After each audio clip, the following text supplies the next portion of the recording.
Hello বন্ধুরা, আজকে একটা মাংটিকা বা টিকলি যেটাই বলো সেটা বানিয়ে দেখাবো তোমাদেরকে। তো দেখো, প্রথমেই নিয়ে নিলাম একটা ট্রান্সপারেন্ট শিট, সেটার উপরে একটা 10 টাকার কয়েন বসিয়ে মার্কার দিয়ে দাগ কেটে নিচ্ছি। দেখো, নিচে দাগ কাটলাম, এবার কয়েনটা উপর দিকে বসিয়ে আবার দাগটা কেটে নেব। তো এটা একটা মুন শেপ করলাম আমি। আর এবার B7000 গ্লু নিয়েছি, উপর দিকে গ্লুটা লাগাবো। আর নিলাম দেখো বল চেন গোল্ডেন কালারের, উপর দিকে বসিয়ে দিলাম, দিয়ে এবার কাটার দিয়ে কেটে নিই। এবার নিচের দিকেও সেমভাবে 7000 গ্লু লাগিয়ে নিলাম, নিয়ে আবার বল চেনটা বসিয়ে এবার যতটা লাগবে ততটা মেপে নিয়ে এবার আমি বাকিটা কেটে দিলাম। ঠিক করে নিচ্ছি, দেখো পুরো মুন শেপ হয়ে গেল। এবার মাঝখানে আবার 7000 গ্লু বসালাম, লাগালাম, লাগিয়ে একটা হোয়াইট কালারের স্টোন, ছোট স্টোন, সেটা বসিয়েছি। এবার সাইডে পিঙ্ক কালারের কুন্দন নিয়েছি, একটা ফুলের মতো হবে। এই দেখো একটা একটা করে বসিয়ে নিলাম, সুন্দর ফুল হয়ে গেল একটা, মাত্র 5টা কুন্দন লাগলো। তো এবার আবার দেখো ফুলটার সাইডে এবার আমি নিলাম বরফি শেপের কুন্দন হোয়াইট কালারের, সেটা বসাচ্ছি। 3টা বসালাম, আরেকটা বসাবো। আর সেমভাবে উল্টো দিকেও সেমভাবেই বসাবো। তো আমি দেখো উপর করে দেখালাম, তোমাদের বোঝা যাচ্ছিল না তাই। এই দেখো এই সাইডও সেমভাবে 4টা আবার কুন্দন বসাবো বরফি শেপের।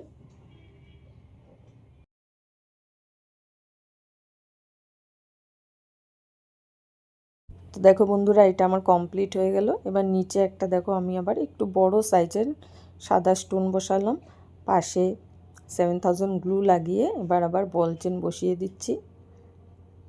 এটাও একটা ফুলের মতনই হবে।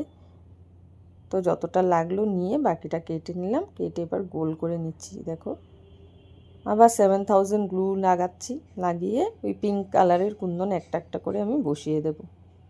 এই পিঙ্ক কালারের কুন্দনটা বসানোর পর আবার আমি সাইডে ওই বল চেনটা লাগাবো। আর এটা এখন যে বানাচ্ছি সেটা থাকবে তোমার উপর দিকে, আর মুন শেপটা যেটা বানালাম সেটা থাকবে নিচের দিকে। তো এই দেখো একটা একটা কুন্দন বসিয়ে নিলাম, এবার বল চেনটা বসাচ্ছি। খুব কম সময়ে সুন্দর নিজের ইচ্ছা মতো রং মানে কালারের কুন্দন নিয়ে খুব ভালোই লাগে পরলে, বাড়িতে বানিয়ে। দেখো শুকিয়েও গেছে আমার, এটা কমপ্লিট। এবার কাঁচি দিয়ে সুন্দর করে কেটে নেব। শুকানোর পর কাটতে সুবিধা হয়, নাহলে বানানোর সঙ্গে সঙ্গে কাটলে তখন জিনিসটা বাজে হয়ে যায়। তাই আমি একটুক্ষণ রেখে দিই, তারপর শুকানোর পর তারপর কাটি। তো দেখো বন্ধুরা, আমার দুটোই কাটা হয়ে গেছে, এবার দেখতে এমন হয়েছে। আর এই নিলাম আইপিনটাকে কেটে নিচ্ছি। আইপিন আমার লাগবে, আমার 7টা আইপিন লাগবে। তো দেখো আমি সবগুলোই কেটে নিয়েছি। এবার উপরের যে সে গোলটা মানে যেটা উপরে থাকবে সেখানের মধ্যে আইপিন বসাবো। দেখো আমি দুই দিকে 2টা বসালাম, এটা নিচের দিকে থাকবে তাই। আর এটা মাঝখানে, উপরে 4টা আইপিন লাগবে। এই দেখো বসিয়ে দিলাম। এবার এই যে মুন শেপেরটাতেও বসাবো, মুন শেপেরটায় 3খানা বসাবো। মুন শেপটার মধ্যেও 3টা বসিয়ে দিলাম। দেখো আর শুকানোর জন্য একটু রেখে দেবো, না হলে ফুলে পড়ে যায় যদি। এই দেখো গোলটা রাউন্ড শেপেরটা হয়ে গেছে, শুকিয়ে গেছে। এবার আবার 7000 গ্লু দিয়ে ওই শপিং ব্যাগ কেটে নিয়েছি গোল করে, তো সেটা লাগিয়ে দিলাম। এই দেখো এটাও শুকিয়ে গেছে মুন শেপেরটা। এবার মুন শেপেরটাও গ্লু লাগিয়ে এবার শপিং ব্যাগের টুকরোটা লাগিয়ে দেবো। এই দেখো এবার যে আইপিনগুলো লাগিয়েছি ওই মাঝখানের আইপিনটায় আমি কয়েকটা গাজরা লাগাবো, 3-4খানার মতো দেবো, নাহলে বেশি হয়ে গেলে ভালো লাগবে না দেখতে, তাই 4খানা দিয়েছি। আর এই যে এই সাইডের দুটো যে ছিল, এই দুটোর মধ্যে এই মুন শেপের যেটা বেস বানিয়েছিলাম সেটা নিচের দিকে লাগিয়ে দিলাম। এবার প্লায়ার দিয়ে টাইট করে মুড়ে দেব। এই দেখো দারুণ লাগছে কিন্তু দেখতে।